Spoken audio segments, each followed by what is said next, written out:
Vamos a ver un problema en donde me dan 3 lados como dato y tengo que calcular los 3 ángulos. Recuerden que no puedo aplicar funciones directas porque no hay hipotenusa y no hay catetos, porque el triángulo no es rectángulo. Y para aplicar el teorema del seno tendría siempre 2 incógnitas, que serían los ángulos que están abajo, porque no tengo ningún ángulo.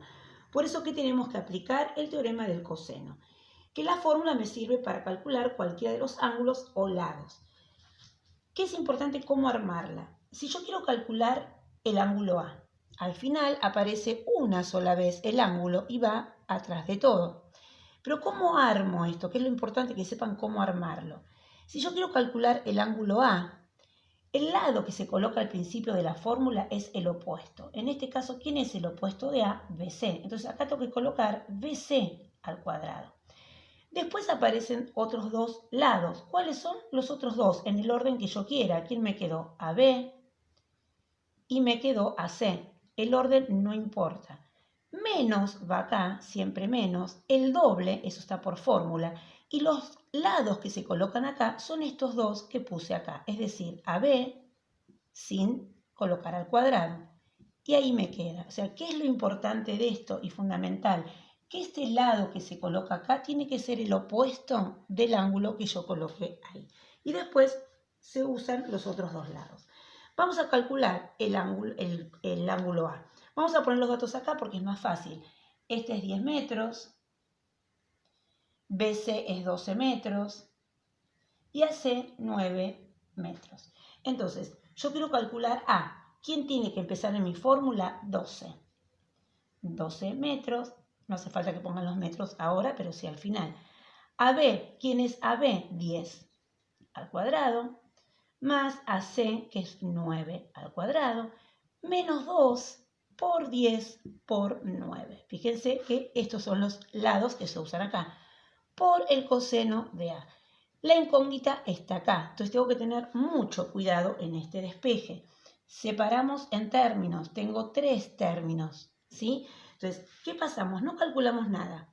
Acuérdense que si yo empiezo a aproximar desde el vamos, al final voy a tener mucho error. Entonces, no calculamos nada, solamente despejamos.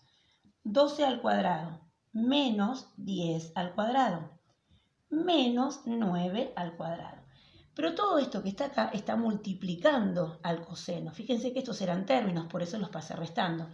Todo esto que está multiplicando a mi incógnita pasa dividiendo, es decir, menos 2 por 10 por 9. Y ahí me queda la incógnita. ¿Qué hago esto? Esto todo en la calculadora. Con mucho cuidado, ¿sí? Cargo todo esto en la calculadora y como quiero calcular el ángulo, acuérdense de usar la tecla Shift. Entonces, todo en la calculadora, calculamos el ángulo A, que es 78 grados, 8 minutos, 17 segundos. Pruébenlo ustedes para ver si están manejando bien el tema de la calculadora. Ya calculamos el ángulo A. Ya tengo dato para o bien usar el teorema del seno o el del coseno. Yo voy a usar el del coseno para que vean bien cómo se arma la fórmula.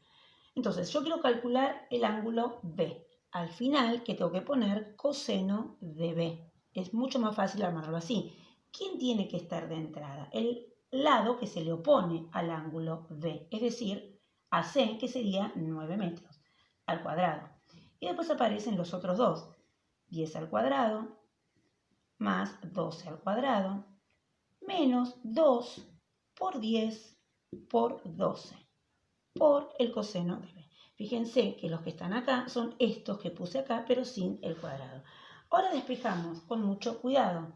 Término, término, y todo esto multiplica a la incógnita que es coseno de B. Entonces, cuando empezamos a despejar 9 al cuadrado, este pasa restando. Este pasa restando. Y todo esto, sin multiplicar, está multiplicando a la incógnita. Entonces, todo esto que está acá, ¿cómo pasa para el otro lado? Dividiendo con el signo que tiene. Lo que yo estoy cambiando es este por a dividido. Entonces me queda coseno de B. Todo en la calculadora, apretando, por supuesto, la tecla Shift, porque estoy calculando un ángulo, Shift, coseno, obtenemos el ángulo B.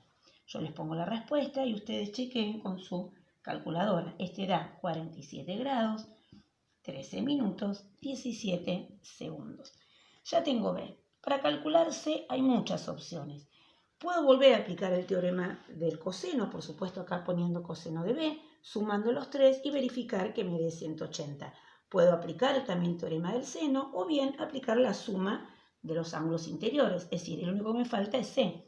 C a qué va a ser igual a 180 grados menos 78 grados, 8 minutos, 17 segundos, menos 47 grados, 13 minutos, 17 segundos. Así no voy a poder verificar que lo hallé bien, pero C tendría que dar 54 grados, 38 minutos, 26 segundos. Ustedes podrían aplicar el teorema del coseno y verificar que les dé igual.